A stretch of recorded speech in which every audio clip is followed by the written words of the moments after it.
Hey kids, Dad here. It is officially Thursday, August 2026. I say officially because it's like midnight. So I haven't slept since the last video. I'm about to go to bed, but I wanted to get a jump start. I wanted to do Thursday's video as early as possible because I've got a full heart. I have a very full heart. Um, I'm going to talk about Warrior Red. Warrior Red, I'm going to talk to kids about today. Well, tonight for me right now, technically. But first, it was a very cool day. Bravo Zulu House got the house dog. Uh, we call him Polar, and he's a white retriever, 1.5 years old, incredibly well disciplined, incredibly well trained, well disciplined dog. The best trained dog I've ever met.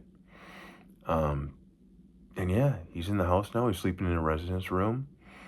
The trainer came out and gave all the residents here kind of a training session, and the trainer's coming back tomorrow. And so we officially have a house dog here at Bravo Zulu House. Um, but so that was going on today, and that was neat. And neat to see some of the residents really kind of stepping up and getting engaged with this dog and taking some responsibility and whatnot. That was really cool to see. And then tonight, it was pretty special. There's this thing called Warrior Red. Warrior Red. It's this thing they do in Winnebago. They do it once a month from 5:30 to 7:30 on the third Wednesday of every month. And we go down to the local schoolhouse, which is a closed down old school, but they still have the gym kind of maintained. And they bring in a bunch of special needs folks. They come down from Mankato. So these are people from teenagers all the way up through grown adults, people in their 50s, 60s even. And they all have, when I say special needs, I just use that generically because I don't really know like what, there may be some that have autism, there may be some that have Down syndrome. There's definitely some that have Down syndrome, but a lot of them are, you know, they need care providers. They need like a trained, kind of like a trained nurse or something to just kind of help them, get by a little bit. But they're great people, and a lot of them are, they're talkative and have these awesome personalities, and they like to play games. So we go down to the gym and they open it up for veterans and then these special needs folks, and we get together down there from 5:30 to 7:30, and they had every month. So I've done it, I don't know, almost a dozen times now since they started it. And it's really cool because you get to run around this big gym and shoot some basketballs, play some volleyball, throw some bags, that kind of stuff. And then they bring in a bunch of pizzas, so you get to have a couple slices of pizza for dinner. And then you get to play with these special needs folks, and just joke around with them. That's what I do. I just joke around with them. Throw some bean bags with one of them. Have some laughs, have some smiles. But the cool thing is, it's always nice to go down there and see some of the people that I know that do that routinely. The really cool thing this month, so now we have 8 residents in the house. And for months and months and months, I was going down to this, and nobody else from the house would go. And I'd be the only one from the house down there many, many months. And that's understandable, right? Because, through that process, I've gotten to know some of the people in Winnebago. Some of the folks from the American Legion go down there and have a good time with them. It's really, always really rewarding, really fun time. But a lot of the residents here at Bravo Zulu, a lot of them have, like therapy sessions during the evening hours. So a lot of them aren't able to go. Or there's been some who it's just not their thing, and that's cool. But this month, having 8 residents in the house now, we had a total of 4 of us who went down there. It's the most we've had, which was really, really neat. There's a resident who stopped down there came in for a few minutes, met a few people, and then I think he kind of dipped out, didn't stay very long.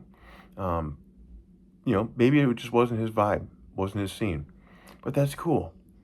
It was so neat that he, you know, tried something new, that he checked it out, and maybe in the future, next month, the months after, maybe he doesn't go 'cause it's just not for him. Cool. Maybe he does. He comes back again. Cool. But he got to experience it. He got to check it out. He explored it. And that's, to me, that's awesome to see. At least he knows there's an option nearby on Wednesdays. There's an activity going on. And especially in the winter months here, we get snowed in basically. Being able to go out and do that on a Wednesday night, it's kind of a neat little change of pace. So that was cool. I was actually, it was kind of inspiring to see that particular resident, even though it was only for a few minutes. The fact he checked it out was cool. And then another resident came down, and this is one of the guys who's been down there many times. And this guy just thrives on interacting with these special needs folks. So when he came in about an hour late, about an hour into it. And when he came in, I just lit up, gave him a big hug, and it was so cool because I thought I was gonna be the only one down there, And while I was down there at one point, another resident, a really new resident, guy who's only been here maybe 2 weeks now, he texted me. He's like, "Hey, are you at that thing?" And I'm like, "Yep." He's like, "Is anyone else there?" I'm like, "Nope, just me." And at the time, that was true. It was just me at that time. And he's like, "Oh, I'm on my way." He's like, "I'm going to be late, but I'll probably be there around like 6:50 or whatever." And I'm like, "Yeah, don't worry about it. It's no big deal. Like don't feel like I'm lonely or something. It's not like like, it's okay." Well, this guy came down anyways. He showed up. He got there for about the last like 10 or 20 minutes. Right as things were kind of winding down. But the fact that this guy like left his job early, hustled across, drove from wherever to make it, and then when he gets there, of course he had his dog with him, and so some of the special needs folks were really excited to meet this dog, and to see him get right into it, engage with these people, to see him, helping. There was a kid in a wheelchair. He was helping his dog, get up to the kid in the wheelchair so the kid in the wheelchair could pet his pup, and meet his pup up close. It just filled my heart and said, wow, that's a good human being right there. He comes down, he jumps into it. He thinks of these folks and puts them before himself. How cool is that to get to witness, to get to see that? And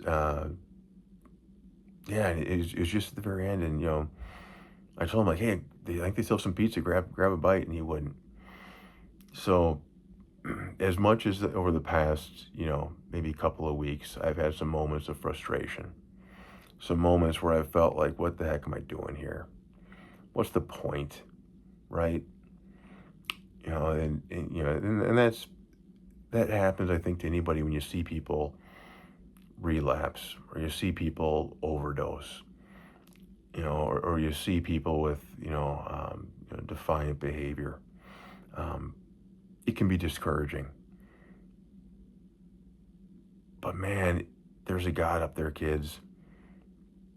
There's got to be, because he's able to see, all right, Ryan, I see you've had a challenging couple of weeks, but here's a little ray of hope. Here's some sunshine. Because I sat there and I watched these two residents engaging, playing games, throwing beanbags, smiling ear to ear, making some of these special needs kids smile, introducing their dog to them, watching them do that. I couldn't help but think, man, this is why I do it. This is why I do it. Because we got some good people in this house who take their Wednesday night and go down to little nowhere Winnebago, Minnesota. You blink, you miss it. You drive right through it. They go down there and they meet up with 30, 40 really special people. and they do what they can to help make those kids' nights. That's awesome, man. That's the good stuff. So, Warrior Red, great group. Len and his wife, Len and Shannon, who kind of put it together and pioneered it. What an awesome initiative. Kids, I hope someday you can come join me down there. It's awesome. Third Wednesday of every month. And if you can't, I hope you find something like it. I hope you find a chance to go do some activity in the community where you can make somebody else's night, maybe. Engage with them, smile, play some games with them, have some laughs. So, anyhow, yeah, my heart's incredibly full. I'm inspired, I'm motivated. My passion's running full cup mode. Oh, and then to top it off, I was so motivated, so inspired by these guys in the house and how incredible some of these guys in the house are, that I spent my night going through this big book about sobriety with a 15-year-old kid. 16, I'm sorry, he's 16. Went through the next chapter with this 16-year-old kid after I got back to the house tonight. Kid out in California who's 16 years old and he's having a problem with alcohol. It's taken over his life at 16. But I was able to bring that passion that the guys in the house showed me to a 16-year-old kid, go through the book with him for an hour and a half. And yeah, you just keep paying this stuff forward. That's how it works. So anyhow, this is 12 minutes long, way longer than I intended. Just want to give a shout out to Warrior Red kids and let you know about it. Hope you kids have a wonderful, wonderful Thursday. I'm going to hit the rack behind me, get some sleep, wake up and spend my Thursday getting ready for our big kennel grand opening. Maybe spending some time with our new pup here. Love you kids. We'll talk soon.